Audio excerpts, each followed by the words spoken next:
नमस्ते, good evening and जय श्री कृष्ण आप सभी को। मैं डॉक्टर पूजा एक बार फिर अपने यूट्यूब चैनल में आप सबका स्वागत करती हूँ। फ्रेंड्स, मैंने अभी तक 3 वीडियोस बनाई हैं और उन 3 वीडियोस में आपने देखा होगा कि मैं कोरोना वायरस और कोरोना वायरस डिजीज़ के बारे में आपसे डिस्कस किया था। पहली वीडियो में हमने ये देखा था कि कोरोना वायरस का संदर्भ या कोरोना वायरस जैसी महामारी का संदर्भ क्या आयुर्वेद में मिलता है। दूसरी में हमने देखा कि ट्रांसमिशन किस तरह से होता है, इसके साइंस एंड सिम्टम्स क्या होते हैं।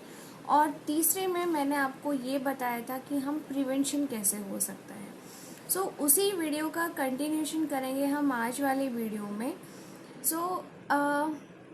आप लोगों ने अभी न्यूज़ आप लोग पढ़ते हैं तब आप लोग को ये पता चलता है कि कोरोना वायरस डिजीज़ की अभी तक कोई वैक्सीन नहीं बनी है, लेकिन मैं बोलती हूँ कि वो वैक्सीन आपके पास है। यस, आप सोच रहे होंगे कि क्या, तो वो आपके शरीर के अंदर है, वो है आपकी इम्यूनिटी।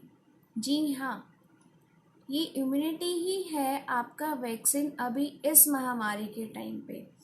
अभी मिनिस्ट्री ऑफ आयुष ने बहुत से गाइडलाइंस दिए हैं कि हम इस इम्यूनिटी को किस तरह से बढ़ा सकते हैं।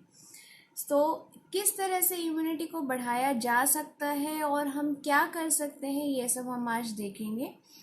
फ्रेंड्स, इम्यूनिटी का मतलब क्या होता है तो मैं आपको बता देती हूँ।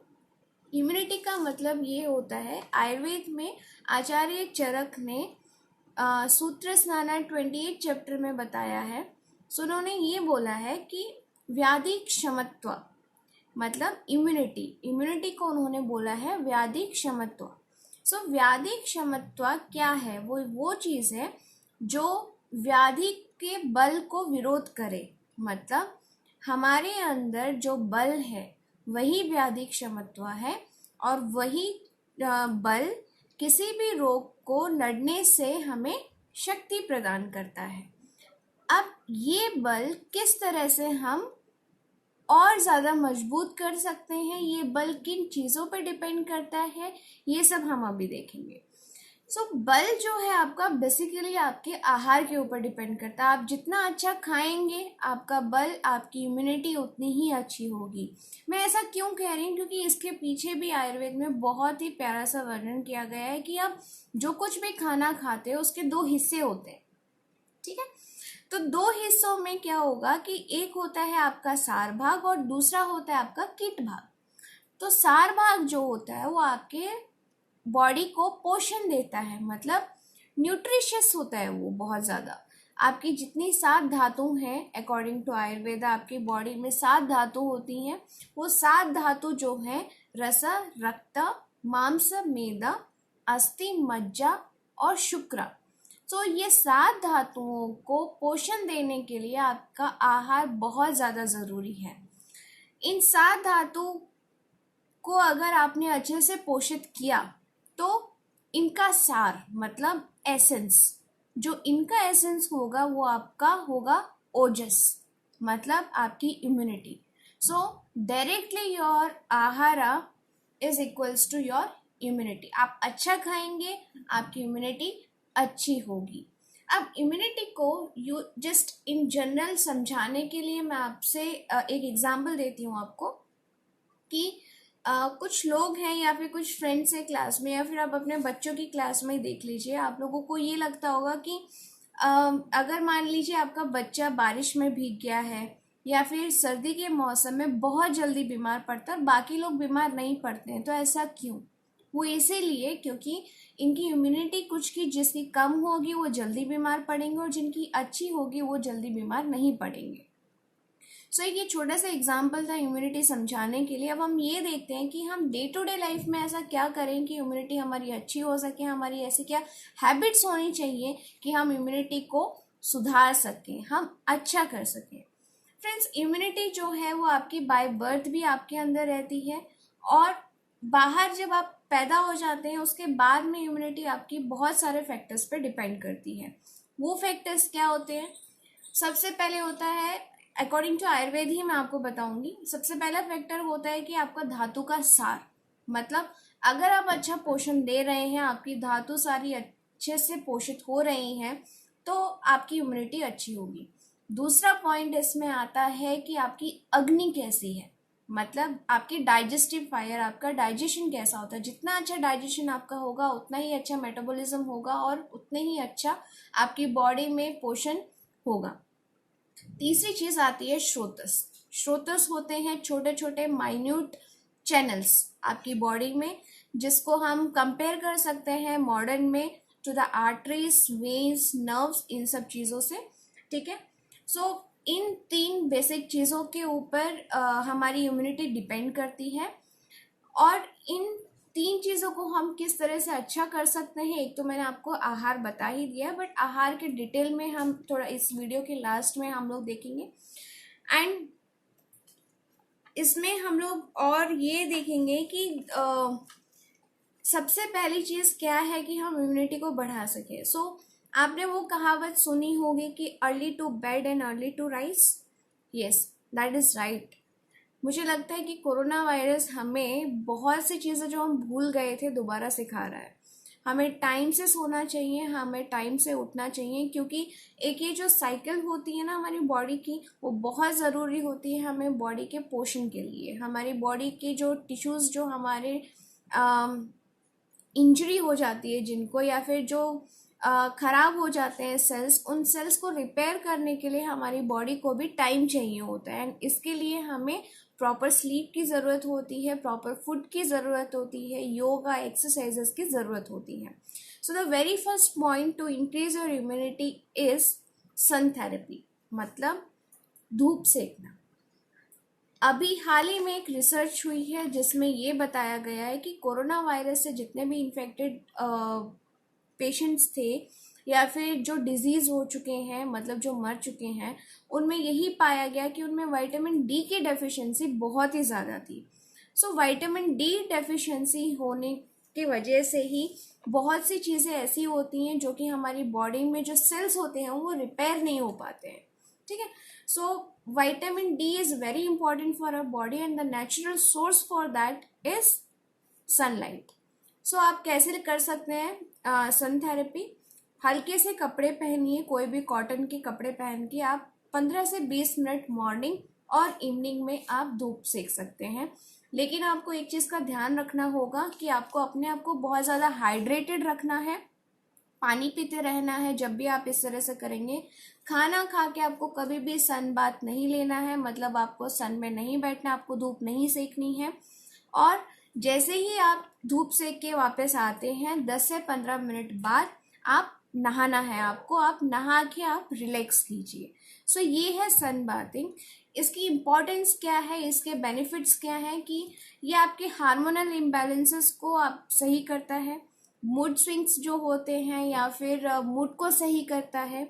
तीसरा आता है कि बहुत से स्किन डिजीज ऐसी होती हैं जो कि सनलाइट से नेचुरली ठीक हो सकती हैं। So sunlight is really very very important for your body.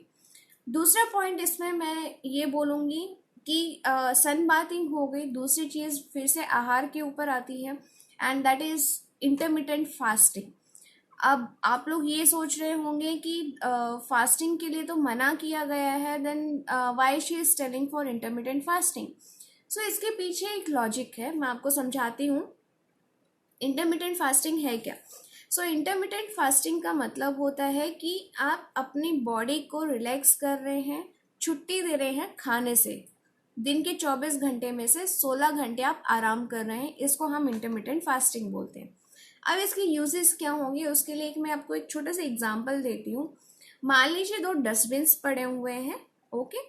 वो 2 डस्टबिन्स में से एक डस्टबिन के अंदर बहुत सारा कचरा है और एक एकदम साफ है। तो आप ये बताइए कि कौन से डस्टबिन के ऊपर मक्खियाँ जल्दी आएंगी? ऑब्वियसली जो बहुत ज़्यादा भरा है, जिसमें कचरा भरा हुआ, उसी के ऊपर। सो सेम ये होता है हमारी बॉडी के ऊपर। हमारी बॉडी भी टॉक्सिन्स की वजह से जब भर जाती है बहुत ज़्यादा, तो चांसेस आर हाई कि कोई भी वायरस, कोई भी बैक्टीरिया हम पे अटैक कर सकता है। सो उस चीज़ को करने के लिए हमें क्या करना चाहिए? फास्टिंग करनी चाहिए। हमारी बॉडी को भी हील करने के लिए टाइम चाहिए फ्रेंड्स। जो भी छोटे छोटे सेल्स डैमेज हो जाते हैं वो रात के टाइम पे सही होते हैं, वो रिपेयर होना शुरू होते हैं। सो इसीलिए मैं बोल रही हूँ प्लीज़ इंटरमिटेंट फास्टिंग कीजिए और अपनी बॉडी के टॉक्सिन्स को बाहर निकालिए। ये टॉक्सिन्स आपके स्टूल्स, आपके यूरिन, आपके स्वेट, इन सब से बाहर जाता है। So intermittent fasting is really very important for your health. आप क्या कर सकते हैं इंटरमिटेंट फास्टिंग के लिए?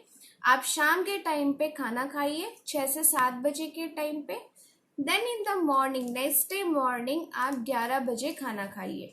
11 बजे जब आप खाएंगे, आप भर पेट खाना खा सकते हैं, कोई दिक्कत नहीं है, कोई रिस्ट्रिक्शंस नहीं है, आप जो खाना खाना चाहें आप खा सकते हैं। ओके, सो अब अगला पॉइंट हमारा ये आता है कि ऐसी क्या हैबिट्स हमारी होनी चाहिए कि इम्यूनिटी हमारी अच्छी रहे। सो हैबिट्स में कुछ फिजिकल हैबिट्स हैं और कुछ मेंटल हैबिट्स हैं जो हमें बहुत ज़रूरी है हमारी इम्यूनिटी को सही करने के लिए। सो कुछ फैक्टर्स मैं ऐसे बताऊंगी कि इम्यूनिटी को डिक्रीज करने वाले फैक्टर्स कौन से हैं। सबसे पहले फैक्टर आता है स्लीप। यस, आप अगर रात में लेट सो रहे हैं तो आपकी बॉडी हैबिट्स जो होती हैं, जो आपका साइकिल होता है, वो खराब हो जाता है, जिसकी वजह से आपकी इम्यूनिटी के ऊपर फर्क पड़ता है। सो एज मैंने पहले कहा था, early to bed and early to rise, please start doing that. आपकी बॉडी को अभी बहुत ज़्यादा ज़रूरत है एक अच्छी इम्यूनिटी के लिए। उसके लिए हमें सबसे पहले टाइम से सोना बहुत ज़रूरी है। दूसरा पॉइंट इसमें आता है एक्सेसिव ऑफ स्वीट। अगर आप यूज़ करें, मतलब बहुत ज़्यादा अगर आप चीनी खा रहे हैं तो खाना बंद कर दीजिए।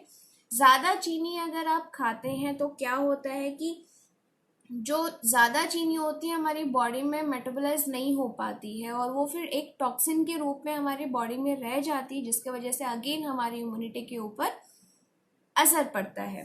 तीसरा पॉइंट आता है स्मोकिंग एंड अल्कोहल का। So every one of us know कि स्मोकिंग और अल्कोहल कभी भी बॉडी के लिए ठीक नहीं होते हैं। According to some studies, yes, of course, alcohol, if is taken in some limited amount, it is good for your heart. But again, it depends on the quality and quantity of the alcohol and the way you are taking it. Excess of everything is bad, guys, or excess of tobacco, smoking and alcohol is not good for your health. क्योंकि alcohol अगर आप ज़्यादा लेते हैं तो वो liver को ख़राब करता है, एंड लीवर ही एक ऐसा ऑर्गन है आपकी बॉडी में जो कि स्प्लीन के साथ मिलके नए सेल्स को जनरेट करता है। ओके, और आपकी इम्यूनिटी को बढ़ाता है। दूसरा आता है इनएडिक्वेट वाटर। अगर आप पानी ठीक से नहीं पी रहे हैं, अपने आप को हाइड्रेटेड ठीक से नहीं कर रहे हैं, तो वो भी एक रीज़न होता है आपकी इम्यूनिटी लो होने का। देन जो वाटर आपको इनटेक कितना करना चाहिए, मिनिमम बोला जाता है कि एटलीस्ट आपको 8 से 10 ग्लास करने चाहिए। बट 8 से 10 ग्लास अगर आप करते हैं तो ये भी बहुत सारी चीज़ों पर डिपेंड करता है। हर कोई पेशेंट नहीं ले सकता है 8 से 10 ग्लास। जैसे कि कार्डियक पेशेंट्स हैं, उनको 8 से 10 ग्लास एक दिन में उनको मना किया जाता है। They just can take 1 litre of water. और दूसरा चीज़, depends on the seasons and आप किस तरह के मौसम में रह रहे हो। ठीक है, तीसरा आता है पुअर वर्कआउट, या फिर बहुत ही ज़्यादा आप वर्कआउट अगर कर रहे हैं। जैसे कि अगर आप एक्सेस ऑफ वर्कआउट अगर करते हैं तो अगेन आपकी बॉडी टिश्यूज़ जो होते हैं वो इंजर हो जाते हैं, उनमें घाव हो जाता है। और अगर आप बहुत ही कम कर रहे हैं, सेडेंट्री लाइफस्टाइल जी रहे हैं, तो उसके वजह से भी आपकी इम्यूनिटी कम हो जाती है। और लास्ट इसमें आता है पुअर रिलेशंस। मतलब अगर आप बहुत ज़्यादा गुस्सा कर रहे हैं या फिर आपके रिश्ते अच्छे नहीं हैं, तो वो आपको कहीं ना कहीं आपके मेंटल स्टेबिलिटी को, आपके मेंटली आपको इम्बैलेंस करता है, जो कहीं ना कहीं आपकी इम्यूनिटी के ऊपर असर करता है। So have a healthy relationships with family members, with friends. So आप जितने अच्छे से आप अपने रिश्ते निभाएंगे, आपकी इम्यूनिटी भी उतनी ही अच्छी रहेगी। खुश रहिए। सो ये एक बहुत ही अच्छा पॉइंट है। देन आता है इम्यूनिटी बूस्टर्स। मतलब कि ऐसी क्या चीज़ें हैं जो कि इम्यूनिटी को बढ़ाती हैं, क्या हैबिट्स हैं। सो इसमें सबसे पहले आता है इनटेक ऑफ पपाया, क्योंकि उसमें बहुत सारे न्यूट्रिएंट्स रहते हैं, पोटेशियम रहता है, अगेन जो हमारी इम्यूनिटी को डेवलप करने में बहुत इंपॉर्टेंट होता है। देन ग्रीन टी में एंटीऑक्सीडेंट्स होते हैं, सो आप ग्रीन टी लेना शुरू कीजिए। अगेन ये हेल्प करते हैं हमारे सेल्स को रिपेयर करने में, सो आप प्लीज़ ग्रीन टी लेना शुरू कीजिए। तीसरा है विटामिन सी। एक बंदे को विटामिन सी 75 to 100 मिलीग्राम्स चाहिए होता है एक दिन में। सो आप सिट्रस फ्रूट्स ले सकते हैं, जैसे मौसमी हुआ, and even papaya contains a lots of vitamin C, तो आप पपाया खा सकते हैं एक दिन में, और नींबू आप ले सकते हैं। फिर आपने ये कहावत सुनी होगी कि an apple a day keeps a doctor away. Yes, that's true. क्योंकि एप्पल में पैक्टिन नाम का एक कंपोजिशन होता है जो कि जो प्रीबायोटिक्स का काम करता है हमारी बॉडी में, जो कि हमारे डाइजेशन के लिए बहुत ही ज़्यादा इम्पॉर्टेंट है। So take an apple in a day. Spinach मतलब पालक, पालक बहुत इम्पॉर्टेंट है। अगेन इसमें पोटेशियम और ये पोटेशियम होता है, विटामिन सी होता है, मैग्नीशियम, आप ये सब माइक्रो न्यूट्रिएंट्स हैं जो कि स्पिनच में पाए जाते हैं, एंड आप इसको यूज़ करके अपनी इम्यूनिटी बढ़ा सकते हैं। Last is early to bed and early to rise again. Please time से सोइए, टाइम से उठिए, जिसकी वजह से अगेन आपकी इम्यूनिटी के ऊपर बहुत असर होता है। ये मैंने छोटे छोटे पॉइंट्स आपको बताए हैं कि इम्यूनिटी क्या है और इम्यूनिटी किस तरह से आपकी बढ़ाई जा सकती है। कल हम पर्टिकुलरली देखेंगे कि कोरोना वायरस से बचने के लिए हम ऐसी क्या चीज़ें कर सकते हैं जिससे हमारी इम्यूनिटी बढ़े। Change your lifestyle a little bit, जिसकी वजह से हम कोरोना वायरस को मात दे सकते हैं। लॉकडाउन का टाइम है, हम सभी घर में हैं, आई गेस अभी हम लोग थोड़ा बहुत चेंज हो ही सकते हैं। अब आती है हमारी टिप ऑफ द डे की। टिप ऑफ द डे आज है, let's start first. Yes, the tip of the day is smile, laughing. Laughter is the best medicine, guys. Please, दिन में कम से कम 5 से 10 मिनट खुल के हंसिए। आप जितना खुल के हंसेंगे ये भी आपकी इम्यूनिटी को स्ट्रांग बनाएगी, बिकॉज अब जब आप खुल के हंसते हैं आपके जो मेंटल स्ट्रेस होता है वो रिलीज होता है, आपको रिलीफ मिलता है। प्लीज़ हंसते रहिए, खाना अच्छे से खाइए, लेकिन no junk foods. Please take care of your self. तो अब हम मिलेंगे हमारी अगली वीडियो में, तब तक के लिए नमस्ते।